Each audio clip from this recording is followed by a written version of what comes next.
নমস্কার বন্ধুরা, রকমারি রান্নাবান্নায় আপনাদের সবাইকে আবারও অনেক অনেক স্বাগত। আমি আজ আবার একটা নতুন রেসিপি নিয়ে হাজির হয়ে গেছি আপনাদের সামনে। আমার আজকের রেসিপি ইলিশ মাছের মাথা দিয়ে কচু শাক। আজকের এই রেসিপিটা একটা রিকোয়েস্টের রেসিপি। আপনারা অনেকেই আমাকে ইলিশ মাছের মাথা দিয়ে কচু শাকের রেসিপিটা দিতে বলেছিলেন। আপনাদের রিকোয়েস্টে আজ এই রেসিপিটা আমি আপলোড করলাম। আশা করছি আপনাদের ভালো লাগবে। তো চলুন বন্ধুরা, দেখে নেওয়া যাক আমার এই ভিডিওটিতে কিভাবে আমি ইলিশ মাছের মাথা দিয়ে কচু শাক রান্না করি। ইলিশ মাছের মাথা দিয়ে কচু শাক রান্না করার জন্য প্রথমেই আমি এখানে নিয়ে নিয়েছি কচু শাক। এখানে আমি কালো কচুর শাক নিয়েছি।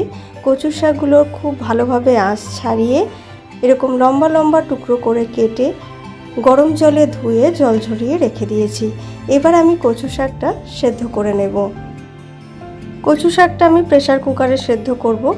কচু শাক সেদ্ধ করার জন্য প্রেসার কুকারে আমি 2 কাপ জল গরম হতে দিয়েছি। এবার এই জলের মধ্যে দিয়ে দিচ্ছি খানিকটা লবণ। আমি এখানে কচু শাকের পরিমাণ অনুযায়ী লবণ দিলাম। আপনারাও যতটা কচু শাক নেবেন সেই পরিমাণে লবণটা দিয়ে দেবেন। জলটা আমি খুব ভালো করে গরম করে নিয়েছি। এবার আমি এর মধ্যে দিয়ে দিলাম কচু শাক। এবার প্রেসার কুকারের ঢাকা লাগিয়ে একটা হুইসেল দিয়ে আমি কচু শাকটা খুব ভালো করে সেদ্ধ করে নেব। আপনারা চাইলে কচু শাকটা কড়াইতেও সেদ্ধ করে নিতে পারেন, তবে সময় কম থাকলে এইভাবে প্রেসার কুকারে একটা হুইসেল দিয়েও সেদ্ধ করে নিতে পারেন। কচু শাকটা প্রেসার কুকারে একটা হুইসেল দিয়ে আমি সেদ্ধ করে নিয়েছি। এবার একটা ঝাঁঝরা বাটির মধ্যে কচু শাকটা ঢেলে রেখেছি, যাতে কচু শাক থেকে এক্সট্রা জলটা খুব ভালোভাবে ঝরে যায়। কচু শাক সেদ্ধ হতে হতে আমি ইলিশ মাছের মাথাগুলো লবণ আর হলুদ মাখিয়ে ভেজে নিয়েছি। ইলিশ মাছের মাথাগুলো আমি খুব কড়া করে ভাজিনি, এরকম হালকা করে ভেজে নিয়েছি।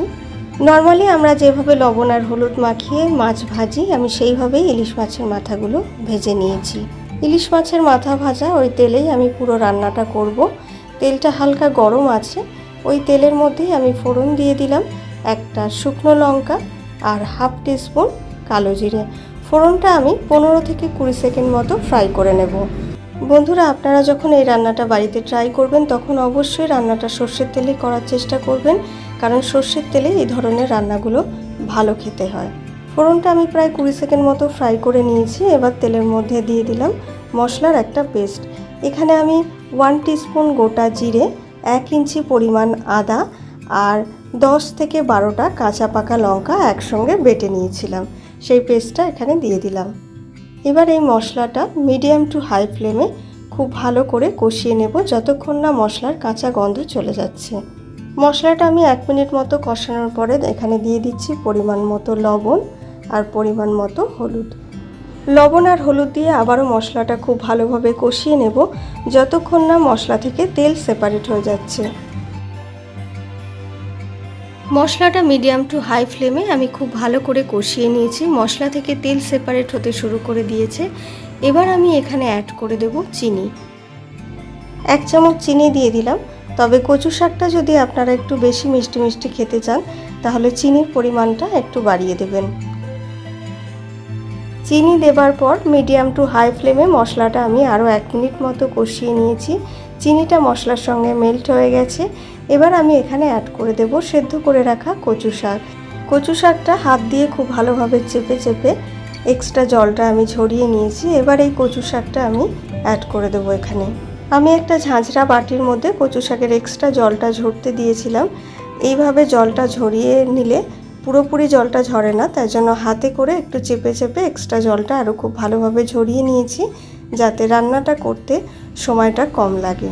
কচু শাকের মধ্যে এক্সট্রা জলের পরিমাণ বেশি থাকলে রান্নাটা করতে বেশি সময় লাগবে।